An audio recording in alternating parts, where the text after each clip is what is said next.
All right, so we're trying to get some water going, get the water storage situation under control. We busted out a little pressure washer and the transfer pump, and we started cleaning out one of these totes. So I had put some simple green and maybe like, I don't know, 5-6 gallons of water in there, just so it can, you know, splash around on the trip up here.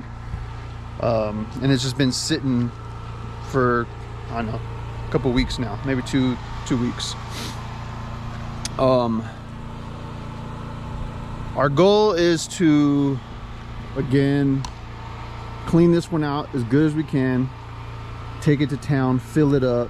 That way we can use all the water in there to then start cleaning out this, because the only water we have are these blue 15-gallon tubs that I, you know, put snow in.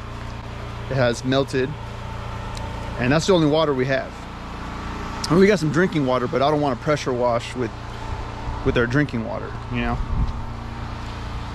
So that's what we got going on right now. Although this cold, frosty weather, you can see there's snow still on the ground.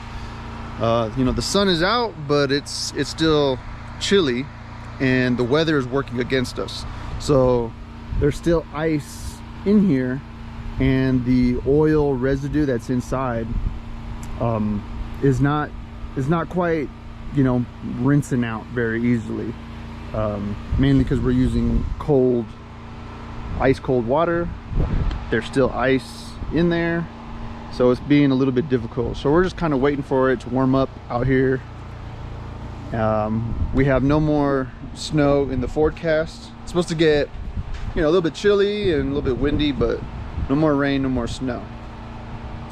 So hopefully in the next, you know, 2 or 3 days, everything will be thawed out and we can get this going pretty well, because we need water. Also, I'm going to be building a wooden stand to support both of these IBC totes side by side. And then we bought some PVC piping, some elbows and things like that, and we're going to plumb the two water totes together into one, and hopefully have a decent water storage set up for now, because we only have a couple 5-gallon water jugs. So we're taking in our first IBC tote to fill up with water. We have yet to do this. We were able to get it all nice and clean yesterday. And then those 15-gallon drums we're also going to fill up to use as extra water. We're going to fill those up to be used for our laundry and our dishwashing, so that we can focus on using the IBC tote for other things. But yeah, this is going to be our first time taking it out and filling it up. We have yet to use the big water machine, so wish us luck. Alright, we're filling up our first tote. We're here at the water station in the little town closest to our property. Super easy. All you do is put your money in and you fill it up. Everyone was really worried about us and water, but it's actually kind of convenient to fill up and pretty cheap. So we're gonna fill this tote up, or maybe just halfway because our roads are really muddy and it's a lot of weight. And then we have our 3 15-gallon drums we're gonna fill up to use for laundry, because this one we're still kind of cleaning out. And then we have all of that in the back of the Bronco that I'll be filling up for drinking water, which we do over here in the beginning. We fill it up here. Somebody silly stringed this, but this is how we get water off grid. Hauling water. Okay, so we put $6 into the machine, and our IBC tote is pretty much 75% filled, and then all 3 of our 15 gallon drums are filled up. So $6 for water goes a long way here.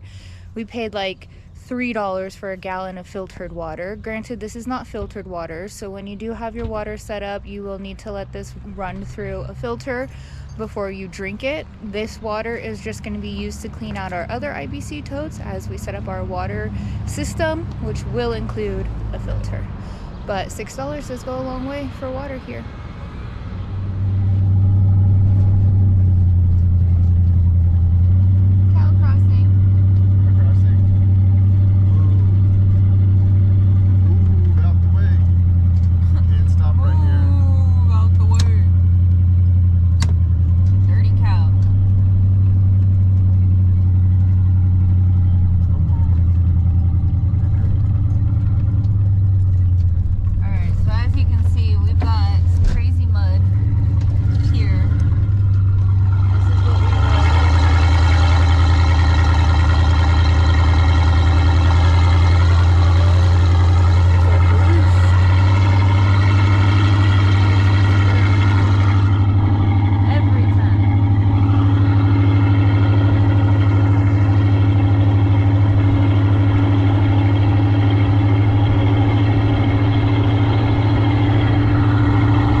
Okay, so day 2 on making progress on our water storage.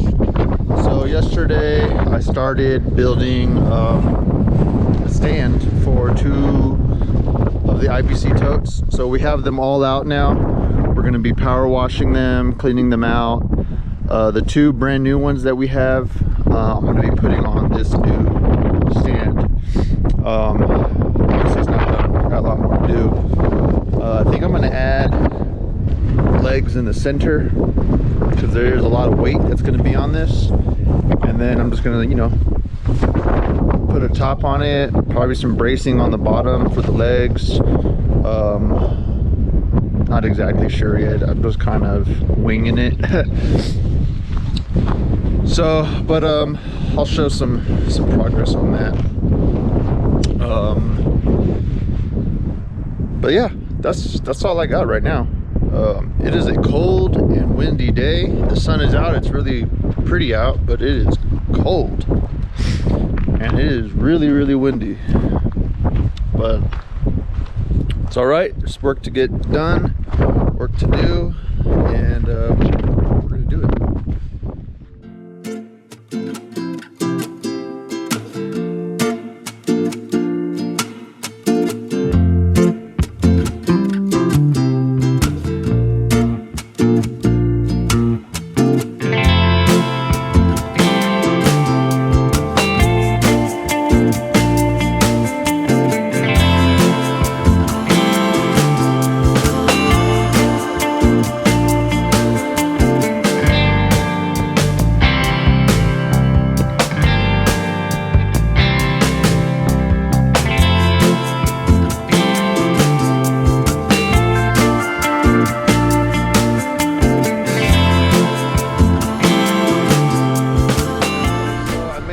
Progress on the stand. I added 2 more legs in the center and then bracing all the way around. It should be pretty darn good. Next, I'm gonna go over there. We have some scrap lumber, various sizes, and then I'm gonna start, you know, just laying a floor down, I guess. I think what I'm going to do too is add 1 more cross member along the center, tying into these the legs right there. just as a little extra support. It may be overkill, but I'd rather be safe than sorry. Even though the majority of the weight will be laying right on top of this, I don't know, I think it'll just be a little extra strong. Ashley's over there kicking butt. She is pressure washing all the totes. So we're doing well. We're moving along. We're making progress. It's still really cold and windy, but we're making do, and we're gonna keep pushing through and see how far we get today. I've cut all the boards, kind of got the top of it laid out, and these are all just, you know, scrap wood that I've been finding over there in that pile. It's dirty, it's been rained on, it's been sitting, they're pretty warped. So I'm thinking about testing out my wood planer. I bought a decent wood planer. I want to try it out. Just straighten out these boards just a little bit, you know. They don't got to be perfect. I'm sure it'll be flat enough and good enough to, you know, support these IBC totes. So I'm gonna go grab that and play with that for a little bit. I haven't really used it yet. So yeah, I'm gonna go grab that and I'll be back. Okay, so I just got done planing all the boards up here. I didn't do them 100%. They're not all the same depth and stuff. I just wanted to clean them up, get them a little more flat, because again, this was all just scrap wood. It was a little bit warped and cupped and stuff. So I just ran it through the planer right there, just to just flatten them out a little bit better. So yeah, so now I'm gonna get some screws. I'm gonna screw them in, and probably me and Ashley will just move it to where we think we're gonna be keeping it for a while. Maybe throw a tank on top of it, and then yeah, and then that's about all I could do for today. We need to cut some firewood. We need firewood for tonight because it's cold, and we're going into town tomorrow to get supplies, grocery shopping, stuff like that. So we need to get ready for that. So bit of progress. Slowly but surely we're getting there. All right, so success. We got it over here. We have one tote on it. The other one's still in the back of the trailer. It's got water in it still, so we can't move it. But yeah, definitely enough room for it. And it seems good. Seems like it's gonna work just fine. We may need to, you know, level it. Obviously the ground's not level. We just put it here, but there it is. We may end up just doing one for right now, because Ashley was power washing the other three and they were really nasty. Just bird droppings, mouse or rat droppings in them. See, they're right there, and they were just really filthy. So I'm glad that we bought two new ones, or, you know, pre-owned ones that just need to be cleaned out. You know, I'd rather deal with you know, fish oil residue than, you know, animal droppings. You know, that's not good. So yeah, we might just keep the one that's on the trailer mobile, so that we can go into town, get water, and then we'll just fill up the one that's on the stand now. And then we may end up buying 2-3 more you know, later on down the line. But for now, this is what we got done. You know, we're pretty happy with it. So yeah, this is the end of, I guess, part one to our water storage setup.